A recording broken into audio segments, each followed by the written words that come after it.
So there I was, sitting in the most pretentious conference room in the galaxy, watching Ambassador Vextar deliver what he clearly thought was the speech of his career. Picture this guy. 7 feet tall, covered in what looked like purple rhinoceros hide with 4 eyes that blinked in sequence like a broken traffic light. He'd been planning humanity's demise for approximately 6 standard months, and boy was he proud of himself. "Esteemed members of the Galactic Council," Vexter announced, his voice carrying that special brand of condescension reserved for middle management everywhere. "I present the final solution to our human problem." Oh, the human problem. See, we'd been causing quite the stir since joining the galactic community. Apparently, our tendency to adopt anything with more than 2 brain cells as pets, combined with our absolute refusal to follow safety protocols, had made us somewhat unpopular with the bureaucratic crowd. Who knew that teaching Regalian battle slugs to play poker would be considered culturally disruptive? "We shall send a small human research team to Nightmare Prime," Vextar continued, practically vibrating with glee. "A Class 0 Deathworld where even our most elite military units require full environmental suits and armed escorts just to collect soil samples." The council chamber filled with what I can only describe as malicious chittering. These beings had clearly never met a human who considered Australia a nice place to raise children. "The beauty of this plan," Vextar said, now pacing like a predator who'd cornered particularly stupid prey, "is that it will appear to be a routine scientific mission. When the humans inevitably perish within hours of planetfall, we can express our deepest condolences while quietly celebrating the removal of chaos from our orderly universe." And that's how Captain Riley Brooks, a woman who once arm-wrestled a Centaurian berserker for bar rights and won, got volunteered for what the council assumed would be a very short camping trip. Riley had the kind of dry wit that could make a funeral director laugh, and the survival instincts of someone who'd grown up in Detroit during the water wars. Her team consisted of Marcus Tank Rodriguez, a tech specialist built like he bench-pressed starships for fun, but who spent his free time cultivating prize-winning orchids and crying at romantic comedies. Then there was Dr. Nina Watts, a xenobiologist with the cheerful demeanor of someone who found entropy personally fascinating, and the disturbing habit of getting genuinely excited about things that should terrify any rational being. None of them had been consulted about this mission, naturally. The council had simply filed the appropriate paperwork and assumed that human stupidity would handle the rest. They were about to learn a very important lesson about the difference between stupidity and spite. Nightmare Prime greeted our intrepid heroes the way a wood chipper greets a bouquet of flowers. The moment their shuttle touched down, the planet immediately tried to kill them in approximately 17 different ways simultaneously. The air was thick enough to chew, filled with spores that could dissolve bone marrow, while the ground itself pulsed with a charming bioluminescent glow that indicated massive amounts of radiation. The local flora consisted entirely of plants that had apparently gone to the same design school as medieval torture devices, and the fauna made Australia's drop bears look like cuddly house cats.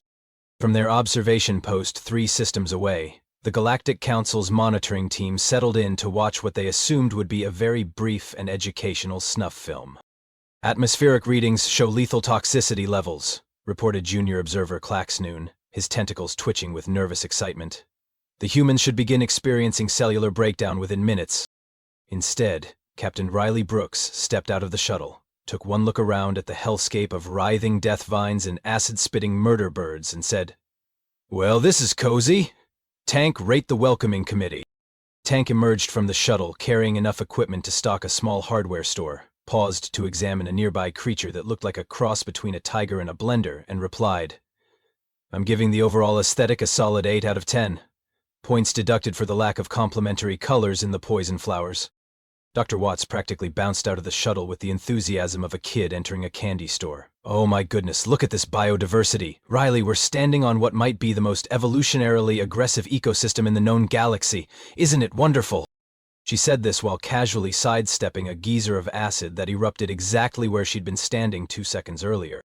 The alien observers blinked their various eyes in confusion. Where was the screaming, the immediate panic, the desperate calls for emergency evacuation? "Perhaps they don't understand the danger," suggested Senior Observer Thexnell, though his voice carried a note of uncertainty. Riley, meanwhile, was conducting what appeared to be a casual walking tour of the murder landscape. "Tank, make a note. The local predators seem to hunt in coordinated packs. Dr. Watts, what's your assessment of that lovely shrieking sound?" "Oh, that's the mating call of what appears to be a 6-legged apex predator. Nina replied cheerfully, dodging another acid geyser. Judging by the harmonic frequency, I'd estimate they're roughly the size of Earth elephants, but with significantly more teeth, and what looks like natural armor plating. Excellent, Riley said, as if someone had just told her the weather forecast. Tank, do you think we could domesticate them?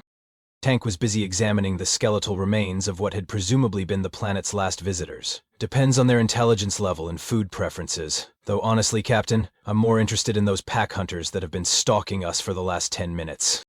The ones that look like wolves crossed with industrial shredders? Riley asked. Those are the ones. I'm thinking they might respond well to positive reinforcement training. Dr. Watts clapped her hands together in delight.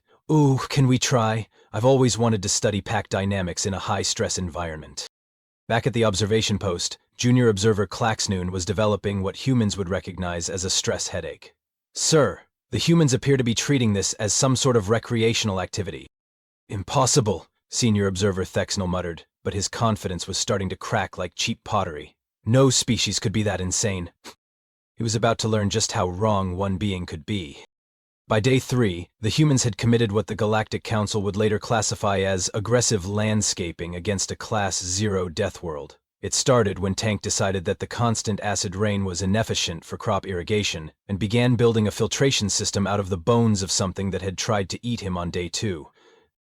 You know what this place needs? Riley announced, watching Tank construct what appeared to be a greenhouse using materials that should have dissolved him on contact. Better drainage, and maybe some outdoor furniture.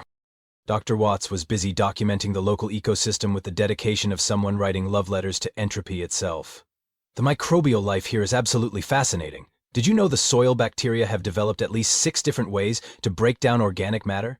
I've never seen decomposition happen so creatively. She said this while standing knee-deep in what used to be a forest of carnivorous trees, now reduced to stumps after Tank had decided they were poorly positioned for optimal base defense. Meanwhile, the pack of razor wolves that had been stalking them had made a critical error in judgment. They'd attempted to ambush Tank while he was transplanting some of the less murderous local flora into his improvised garden beds. Instead of fleeing in terror like any sensible species would, Tank had looked at these creatures covered in natural armor and sporting teeth like industrial saw blades and thought, good boys. Here, fetch, Tank had said, throwing a piece of twisted metal that had once been part of their shuttle's hull. The pack leader, a magnificent specimen of evolutionary aggression that stood 4 feet at the shoulder and weighed roughly as much as a small spacecraft, had tilted its head in confusion. No prey had ever voluntarily interacted with them before. Most things just screamed and died. But Tank had patience, a pocket full of emergency rations, and the kind of stubborn determination that had once convinced a Martian sandworm to let him braid its tentacles. Within 6 hours, the razor wolves were playing fetch, sitting on command and allowing Dr. Watts to measure their bite force for her research notes. I'm calling this one Chompers, Nina announced, scratching behind the ears of a creature that could have bisected a battle tank. And this beautiful girl here is Bitey. Riley, who had spent the morning constructing what she generously called a defensive perimeter, but which looked suspiciously like a patio complete with seating arrangements, was rating their progress. I'm giving our home improvement efforts a solid 9 out of 10. We've got fresh water, domesticated security, and Tank's garden is already described as aggressively nutritious vegetables. The vegetables in question had evolved in an environment where everything tried to kill everything else, which meant they were roughly equivalent to eating vitamin supplements wrapped in protein powder and dusted with pure caffeine. Back at the observation post, the alien monitoring team was experiencing what humans would recognize as a collective mental breakdown. Sir, Junior Observer Claxnoon reported, his voice climbing several octaves, the humans have established agriculture on a planet where the soil is classified as a Class 4 biological hazard. That's impossible, Senior Observer Thexnell replied, but he was staring at the monitor readings with the expression of someone whose fundamental understanding of reality was crumbling like stale cookies. They've also domesticated the apex predators and appear to be using them as pets? Security? I honestly can't tell anymore. On screen, Tank was teaching Chompers to roll over, while Riley critiqued his training techniques and Dr. Watts collected samples from a plant that was actively trying to digest her sampling equipment. The worst part, Claxnoon continued, is that they seem to be enjoying themselves. Indeed, the humans had settled into their new environment with the casual adaptability of a species that had spent millennia turning hostile environments into suburbs. They'd transformed a Deathworld into what appeared to be an extreme sports resort, complete with pet apex predators and organic farming. Perhaps, suggested junior observer Claxknown weakly, we should inform Ambassador Vexshar of these developments. Senior observer Thexnaz stared at the screen where Captain Brooks was now teaching the Razorwolves to play poker using shiny rocks as chips. Let's wait another day, he said finally. Maybe they'll still die horribly. They wouldn't.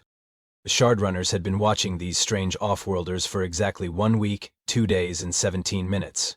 As the planet's only semi-intelligent native species, they had survived on Nightmare Prime by developing a culture based entirely around the philosophy of hide first, ask questions from a safe distance later, preferably through intermediaries.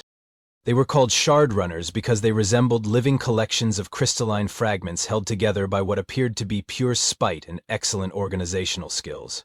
Standing roughly 5 feet tall when fully extended, they could compress themselves into crevices barely wide enough for a sandwich, and had the delightful ability to change color to match their surroundings, which had proven invaluable when everything else on the planet wanted to eat them. Their current leader, a particularly ancient specimen named Kraktel who had survived 3 different extinction events and 2 geological upheavals, was experiencing what humans would recognize as an existential crisis. Honored Kraktel, whispered his Lieutenant Shardwick from their hiding spot behind a boulder that was actively trying to digest them, the soft-skinned creatures have built permanent structures. This was unprecedented. Nothing built permanent structures on Nightmare Prime. Even the plants had learned to be mobile in case the ground decided to become lava without warning. They have also, Shardwick continued, his crystalline form flickering with nervous colors, convinced the Deathrunners to perform tricks for food. Krakatel's ancient mind struggled to process this information. The Deathrunners were what the humans called razor wolves, and they had been the apex predators of this region for roughly 4,000 years. They were not, under any reasonable interpretation of reality, supposed to be capable of learning to sit, stay, or roll over on command. Show me, Kraktel commanded. What they witnessed from their concealed observation post defied every law of survival they had developed over millennia of barely staying alive. Dr. Nina Watts was sitting cross-legged in what should have been the middle of a killing field, calmly documenting the social hierarchy of a pack of creatures that could have shredded her into component atoms. She was also, inexplicably, teaching them what appeared to be a card game.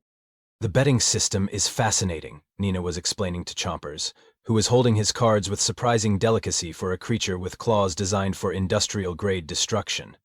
In poker, the goal is to either have the best hand or convince everyone else that you do. It's remarkably similar to evolutionary adaptation strategies.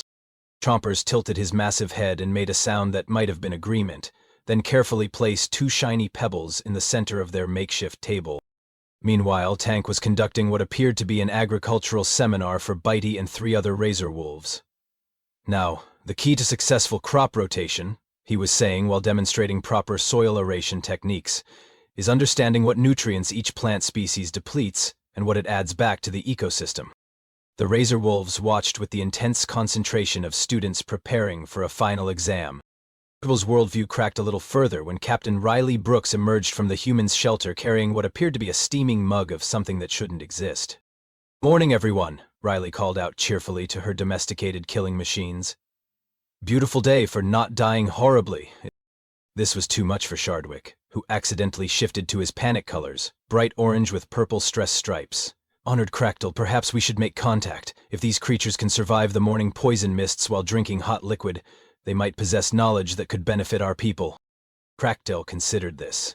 The Shardrunners had a proud tradition of learning from anyone who demonstrated superior survival skills, which was why they had developed 17 different methods of hiding, 43 emergency escape routes, and a complex philosophical framework centered around the concept of not being eaten today. Very well, he decided, but we approach cautiously and with appropriate gifts. The appropriate gifts, according to Shardrunner tradition, consisted of information about local hazards and a selection of the least dangerous edible plants they had discovered. It was their equivalent of a housewarming present. They approached at what they considered a respectful distance, roughly 50 meters away, and began the traditional greeting ritual which involved a complex display of color changes that roughly translated to, "Hello, we are not food, please don't kill us, we bring gifts and information." Dr. Watts looked up from her poker game with Chompers and practically vibrated with excitement. "Oh my goodness! Riley, Tank, we have visitors, and they're exhibiting complex communication behaviors."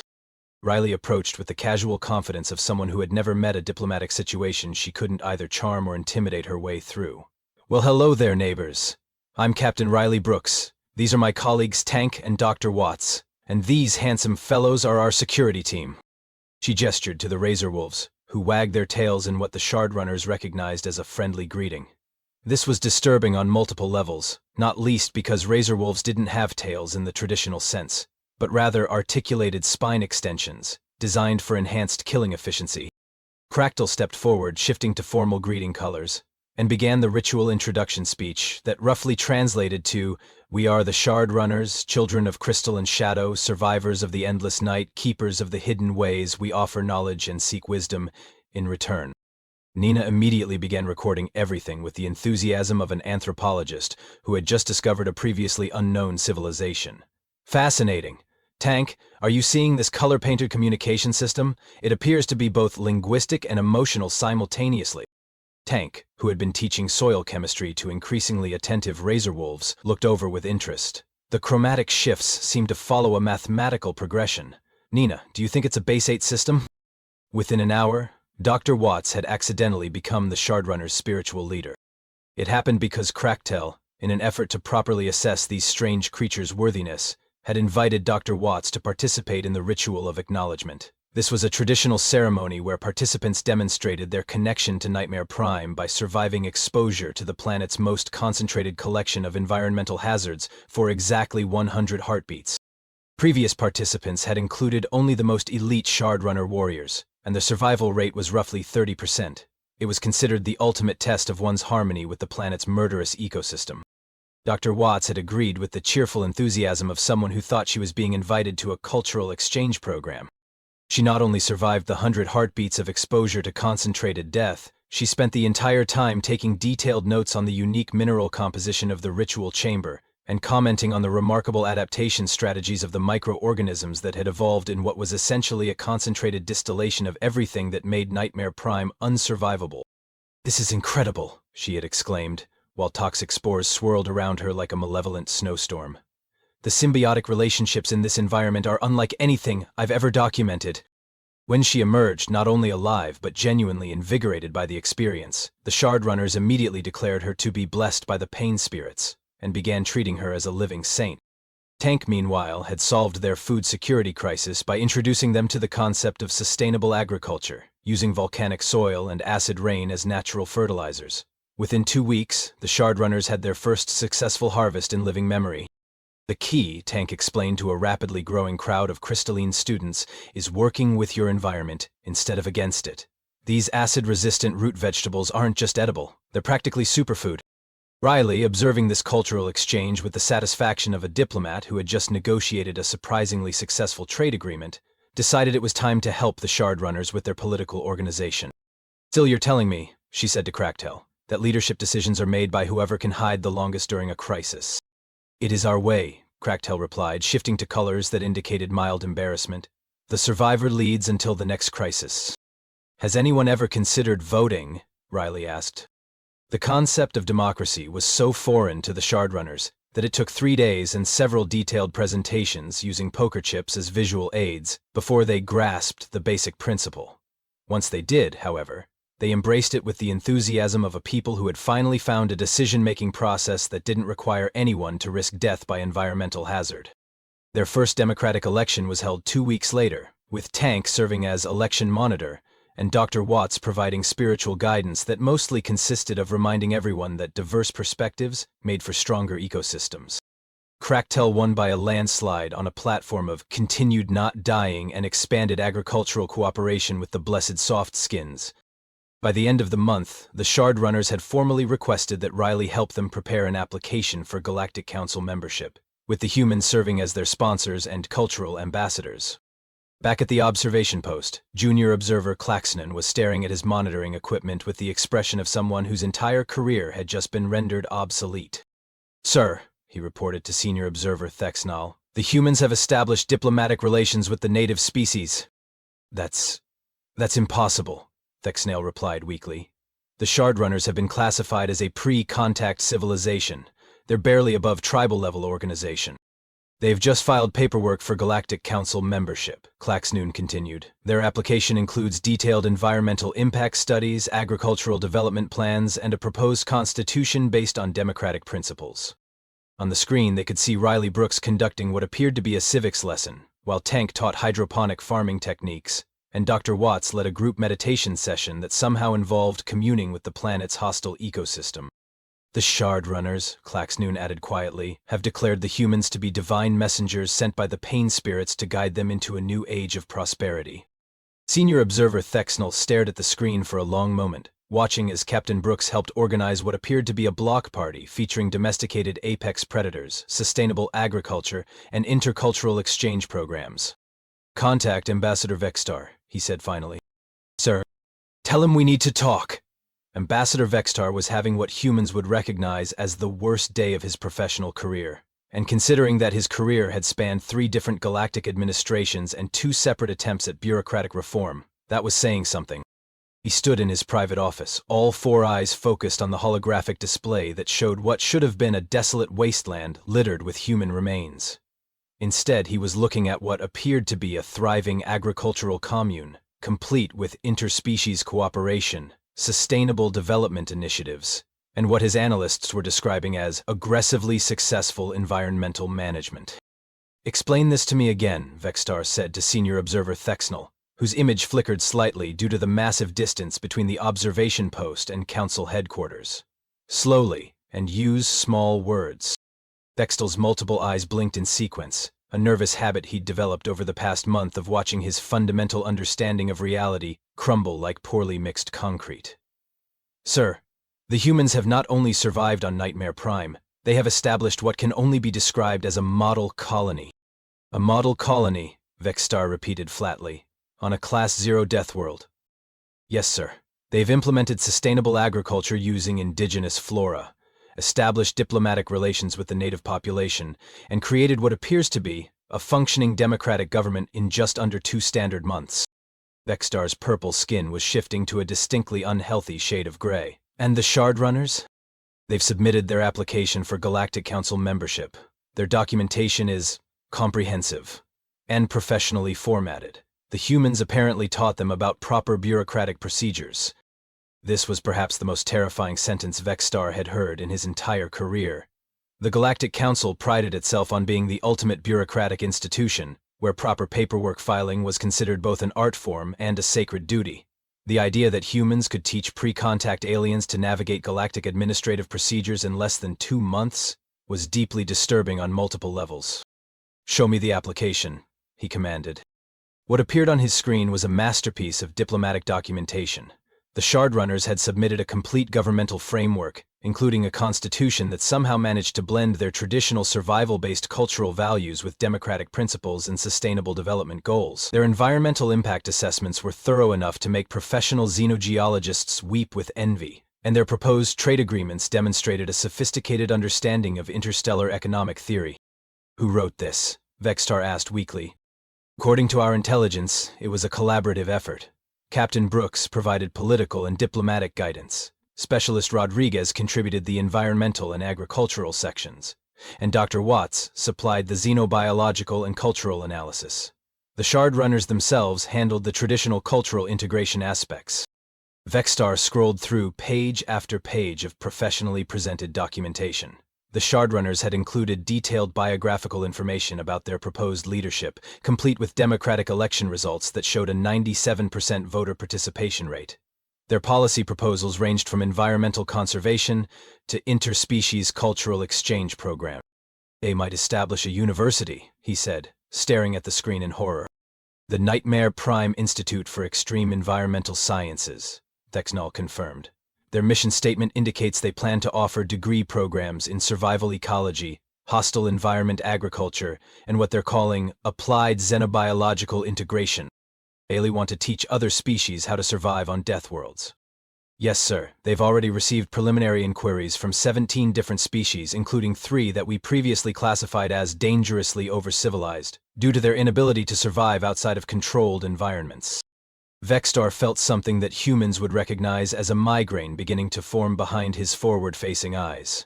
The humans weren't just surviving on Nightmare Prime, they were preparing to franchise the experience. "What about the tourism proposal?" he asked, though he wasn't sure he wanted to know.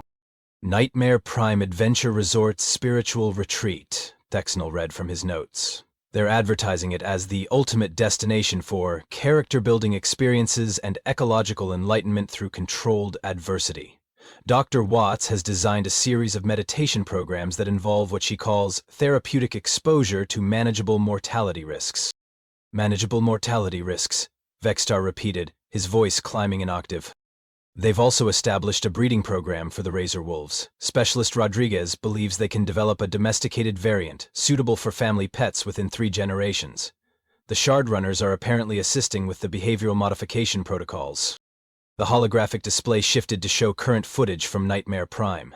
Vexter watched in growing horror as Captain Brooks conducted what appeared to be a guided tour for a pack of razor wolves, pointing out various environmental hazards while maintaining the cheerful demeanor of a nature documentary host. "And that particular grove of acid-spitting death blossoms," Riley was saying, "represents an excellent example of evolutionary adaptation to mineral-rich soil conditions. Notice how they've developed symbiotic relationships with the local decomposer organisms." The razor wolves listened attentively, occasionally making sounds that might have been questions. "Tank has also established contact with several other Deathworld colonies," Thexnell continued relentlessly. "Apparently there's an informal network of what they call extreme environment specialists, who share techniques for hostile planet colonization. The humans have become something of a consulting service." "A consulting service," Vextar said numbly. "They're calling it Human Environmental Solutions, No Planet Too Hostile. Their client testimonials are quite impressive." The display showed a series of before and after images from various death worlds across the galaxy. In each case, what had previously been classified as uninhabitable wasteland had been transformed into thriving settlements, complete with sustainable infrastructure and apparently happy populations. "The Nexus colony on Sulfur Prime," Thexnell explained, "reported a 300% increase in agricultural productivity after implementing human-diseased vertical farming techniques. The Crystalline Collective on Radiation Peak 7 has established their first successful surface settlement in over 4 centuries, using human-developed shielding technology." "How many colonies have they consulted with?" Vextar asked, though he suspected he didn't want to know the answer. 47 confirmed cases, with at least 12 more requesting services. Sir, they're not just surviving hostile environments anymore, they're teaching other species how to thrive in them." Vextar stared at the holographic display, where Dr. Watts was now conducting what appeared to be a seminar on advanced composting techniques using materials that should have been classified as biological weapons. Her audience consisted of Shard Runners, several razor wolves, and what looked like representatives from at least 3 other species, who had apparently traveled to Nightmare Prime specifically to attend her lectures. "The worst part," Thexnell continued, "is that they genuinely seem to be enjoying themselves. Captain Brooks has submitted a formal request to extend their mission indefinitely. She claims they're just getting started with the really interesting projects." "What interesting projects?" Vexter asked, though he was beginning to suspect that his question was fundamentally similar to asking about the contents of a surprise gift box filled with explosives. "Apparently, Dr. Watts believes that with proper ecosystem management, they can transform the most hostile region of the planet into what she calls a controlled biodiversity preserve suitable for advanced xenobiological research. And the Shard Runners support this plan?" "Completed. They've declared it a sacred mission blessed by the Pain Spirits. Kractel, their democratically elected leader, has announced that successful completion of the terraforming project will mark their species' transition from a pre-contact civilization to what he's calling a beacon of interspecies cooperation and environmental stewardship." Vextar closed all 4 eyes and tried to imagine explaining the situation to the full Galactic Council. In his mind's eye, he could see the emergency session, the pointed questions, the formal inquiry into how a simple elimination scheme had somehow resulted in humanity becoming the galaxy's premier consulting service for hostile environment colonization. "Sir," Thexneel's voice interrupted his nightmare vision. "There's more." "More?" Vextar's voice cracked slightly. "The humans have submitted a formal proposal to establish Nightmare Prime as a training facility for what they call advanced planetary survival techniques. They want to offer certification programs for colonial administrators, military personnel, and what Dr. Watts describes as species seeking to expand their environmental tolerance ranges." The display shifted again, showing what appeared to be architectural plans for a sprawling educational complex complete with residential facilities, laboratory spaces, and what the blueprints cheerfully labeled as controlled hazard training environments. "People want to build a school?" Vextar said weakly. "A university, sir, with dormitories, and apparently, Tank has designed a recreational facility that includes what he's calling therapeutic stress activities and team-building exercises with manageable mortality risks. You might want to turn a Class 0 Deathworld into a summer camp. An educational retreat center, according to their marketing materials. Their preliminary enrollment projections indicate significant interest from species across 17 different sectors." Vextar stared at the plans, noting the careful attention to both safety protocols and what appeared to be deliberately designed challenges. The humans had somehow managed to engineer a facility that would provide controlled exposure to lethal environments, while maintaining what their documentation described as acceptable casualty rates within established educational norms. "What are the acceptable casualty rates?" he asked, dreading the answer. 0% for permanent damage, less than 5% for temporary injury requiring medical intervention. Dr. Watts has apparently developed what she calls graduated exposure protocols that allow participants to safely experience increasing levels of environmental hostility while building adaptive resilience. She's designed a curriculum for teaching people how to survive on Deathworlds, complete with prerequisite courses, advanced placement options, and what appears to be a graduate program in extreme environment leadership studies. The holographic display now showed current footage of what appeared to be Dr. Watts conducting a field lecture for a mixed group of shard runners and what looked like visiting students from other species. She was demonstrating proper technique for avoiding acid geysers while simultaneously collecting soil samples, and her audience was taking detailed notes. "The preliminary course catalog," Thex now continued, "includes offerings such as Introduction to Hostile Flora Management, Advanced Predator Psychology and Behavioral Modification, Sustainable Agriculture in Extreme Environments, and something called Philosophical Approaches to Mortality-Adjacent Experiences." "Mortality-adjacent experiences," Vextar repeated, his voice taking on the hollow tone of someone whose sanity was hanging by increasingly thin threads. Dr. Watts describes it as educational encounters with manageable life-threatening situations designed to promote personal growth and species-level resilience development. Vextar looked at the screen, where Captain Brooks was now demonstrating proper diplomatic protocol to a group that included shard runners, razor wolves, and what appeared to be a delegation of crystalline beings who had traveled from halfway across the galaxy to attend her seminars. "How many species have sent representatives?" he asked. 23 confirmed delegations, with at least 15 more requesting scheduling information. "Sir, they're turning Nightmare Prime into a center for interspecies cultural and educational exchange. And the Council wasn't consulted about any of this.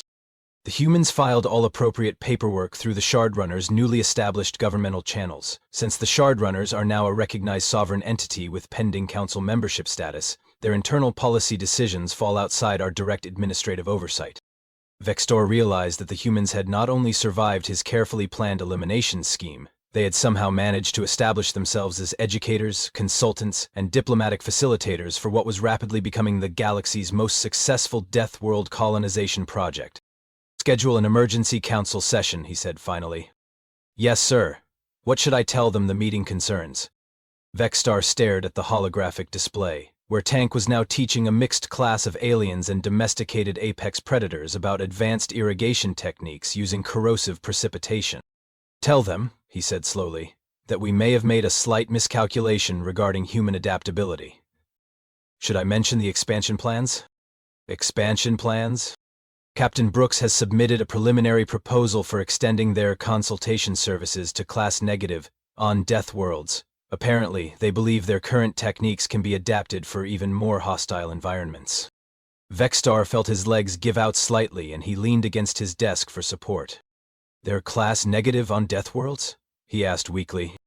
"According to human classification systems, yes. They've identified at least 12 planets that they consider significantly more challenging than current operational parameters, and believe would provide excellent opportunities for advanced methodology development. Damien wanted to find planets that are worse than Nightmare Prime. For educational purposes, sir.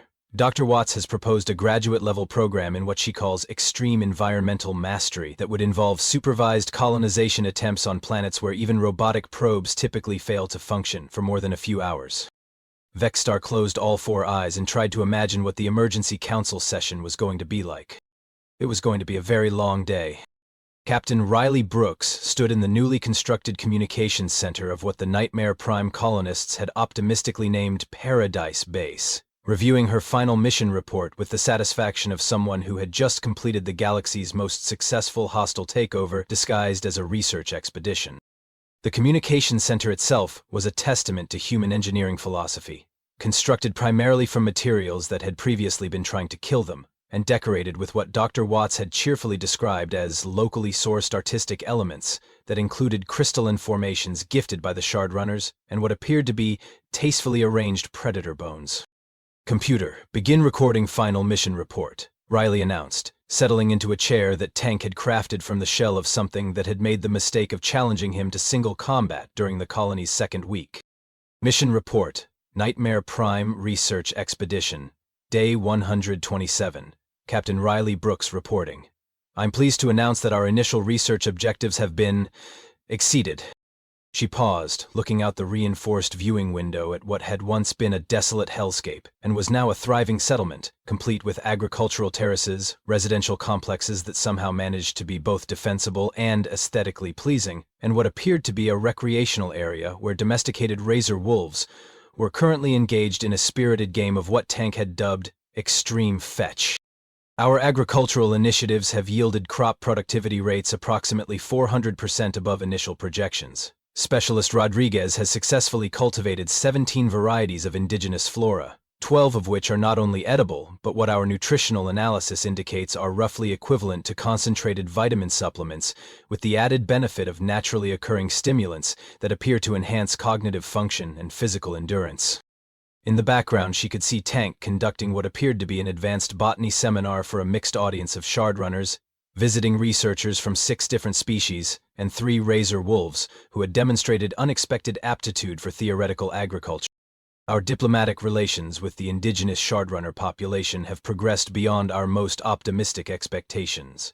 Under the leadership of democratically elected President Cracktail, they have established a functioning governmental system that successfully integrates traditional cultural values with modern administrative practices. Their recent application for Galactic Council membership demonstrates a level of political sophistication that honestly puts some of our existing member species to shame." She could see Krakta himself through another window, conducting what appeared to be a press conference for a group of interstellar journalists who had traveled to Nightmare Prime specifically to document what galactic news services were calling the most successful Deathworld colonization project in recorded history. "Dr. Watts has made significant contributions to our understanding of extreme environment biology, and has established what can only be described as groundbreaking protocols for interspecies cultural integration. Her work with local ecosystem management has resulted in what we're tentatively calling aggressive environmental optimization, which has transformed approximately 60% of our operational territory from actively hostile to what she describes as therapeutically challenging." Through the communications center's main viewing portal, Riley could observe Dr. Watts leading a group meditation session that involved what appeared to be communal appreciation of the planet's unique mineral formations, while several apex predators provided what she had termed atmospheric enhancement through controlled proximity to managed danger. "Our educational initiatives have exceeded all projections. The Nightmare Prime Institute for Applied Survival Sciences has received preliminary enrollment applications from representatives of 43 different species, including several that we previously believed were constitutionally incapable of surviving outside of completely controlled environments." The Institute's main campus was visible from the communications center, a sprawling complex that somehow managed to blend architectural elements from human, Shard Runner, and what appeared to be at least 6 other species' design philosophies. The result was oddly harmonious, like a university campus designed by a committee of beings who had all agreed that education should be both challenging and aesthetically pleasing. Our consulting services division has achieved remarkable success, with successful project completions on 51 separate Deathworld colonies. Client satisfaction ratings have consistently exceeded 95%, with most testimonials indicating that our methodologies have not only improved survival rates, but have actually enhanced overall quality of life for participating populations. She could see the latest batch of consulting clients gathering in what Tank had designated as the Practical Application Training Area, where they were apparently learning advanced techniques for converting hostile environmental features into useful infrastructure components. Based on our current operational success and the significant demand for expanded services, I am formally requesting permission to establish Nightmare Prime as a permanent center for what we're proposing to call Extreme Environment Mastery and Interspecies Cooperation Studies. Riley paused to review her notes, which included preliminary architectural plans for a massive expansion of their current facilities, complete with specialized training environments, advanced research laboratories, and what Dr. Watts had enthusiastically described as controlled mortality-adjacent educational experiences. Our proposed Phase 2 operations would involve systematic exploration and colonization of class-negative domains environments, which our preliminary surveys indicate offer significantly enhanced opportunities for developing advanced survival methodologies. Dr. Watts has identified 12 candidate planets that she believes would provide ideal settings for graduate-level coursework in what she's terming existential challenge management. The class-negative on-planets were, according to human classification systems, environments so hostile that they made Nightmare Prime look like a pleasant vacation resort. They included worlds where the atmosphere was actively corrosive to most known materials, planets where the geological activity was so extreme that the surface topology changed on a daily basis, and at least 3 locations where the local physics appeared to operate according to principles that made conventional survival impossible. Dr. Watts considered them absolutely fascinating educational opportunities. Our culture projections indicate that expanded operations would be entirely self-sustaining within 2 standard years, with revenue streams including educational services, environmental consulting, specialized agriculture products, and what Tank is optimistically calling adventure tourism for species seeking meaningful personal growth experiences. The adventure tourism component was perhaps the most ambitious aspect of their expansion plans.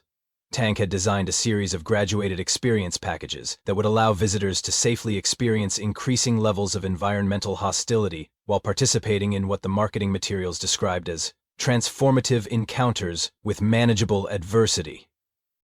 Preliminary interest surveys indicated that at least 27 different species were actively planning vacation trips to experience what their promotional literature cheerfully advertised as the ultimate in character-building recreational activities. In conclusion, Riley continued, I believe our mission has demonstrated that, with appropriate methodologies, proper preparation, and what I can only describe as a fundamentally positive attitude toward environmental challenges, there are no planets that cannot be successfully colonized and transformed into thriving centers of interspecies cooperation and educational excellence. She leaned back in her chair, looking out at a world that had been specifically chosen to kill her and her team, and which had instead become their home, their workplace, and what appeared to be rapidly developing into the galaxy's premier destination for extreme environment education and cultural exchange. Personal note, she added, I would like to thank Ambassador Vexstar and the Galactic Council for providing us with this incredible opportunity. Without their vision and support, none of this would have been possible. Riley was, of course, being sarcastic, but she was also being entirely sincere, because the best sarcasm always contained a kernel of absolute truth. Computer, end recording and transmit to Galactic Council headquarters with copies to all member species educational and colonial development departments. As the transmission began its journey across the galaxy, Riley stood and walked to the communications center's main viewing window. Below her, the thriving settlement of Paradise Base bustled with activity. Humans, shardrunners, razor wolves, and visiting representatives from dozens of different species worked together on projects that ranged from advanced agricultural research to what appeared to be collaborative art installations, using locally sourced materials that had previously been classified as extremely dangerous. In the distance, she could see the construction crews working on the Phase 2 expansion, which would include facilities for their proposed graduate programs in advanced Deathworld management, and what Dr. Watts had enthusiastically dubbed applied xenobiology with emphasis on hostile environment integration. Meanwhile, in his private office at Galactic Council headquarters, Ambassador Vexstar was staring at his resignation letter with the expression of someone who had just realized that his entire career had been leading up to this single moment of professional catastrophe. The letter was brief, professionally formatted, and included an attachment that contained his detailed analysis of how a simple elimination scheme had somehow resulted in humanity becoming the galaxy's most successful colonial consulting service and educational institution. To the esteemed members of the Galactic Council, the letter began, I hereby submit my formal resignation from the position of Ambassador for Hostile Environment Management, effective immediately. After careful consideration of recent developments regarding the Nightmare Prime research expedition, I have concluded that my fundamental understanding of strategic planning and risk assessment is incompatible with the demands of continued service in this capacity. He had spent considerable time crafting the second paragraph, which included his professional assessment that attempting to eliminate humanity by sending them to Deathworlds was roughly equivalent to trying to eliminate fire by feeding it increasingly flammable materials. Furthermore, the letter continued, I must note that the human success in transforming Class 0 Deathworlds into thriving educational and cultural centers suggests that our previous classification systems may require comprehensive revision. I recommend establishing a new governmental department, specifically dedicated to managing what I can only describe as aggressive human helpfulness and its implications for galactic colonial policy. The final paragraph included his recommendation that future dealings with humanity should be conducted under the assumption that any attempt to limit their activities would likely result in those activities becoming significantly more extensive, more successful, and more difficult to regulate through conventional administrative procedures. Vextar signed the letter with the careful precision of someone performing the final administrative act of his career, then activated his personal communicator. Secretary Claxnoon, he said, please schedule a meeting with the Department of Interspecies Relations. I believe they're going to need a comprehensive briefing on what we're now referring to as the human situation. Yes, sir. Should I mention that Captain Brooks has submitted a preliminary proposal for establishing similar educational centers on Class-negative Deathworlds? Vextar closed all four eyes and took what humans would recognize as a deep, steadying breath. No, he said finally. Let them discover that during the briefing. I think the element of surprise will help them fully appreciate the scope of the situation. As his resignation letter began its journey through the Council's administrative systems, Vextar walked to his office window and looked out at the carefully maintained gardens of the Council complex. The gardens were beautiful, peaceful, and absolutely nothing like the thriving chaos of Nightmare Prime, where humans were apparently teaching domesticated apex predators to play poker while conducting advanced research in hostile environment agriculture. He had spent his entire career believing that the universe was a fundamentally ordered place, where proper planning and administrative procedures could control any situation.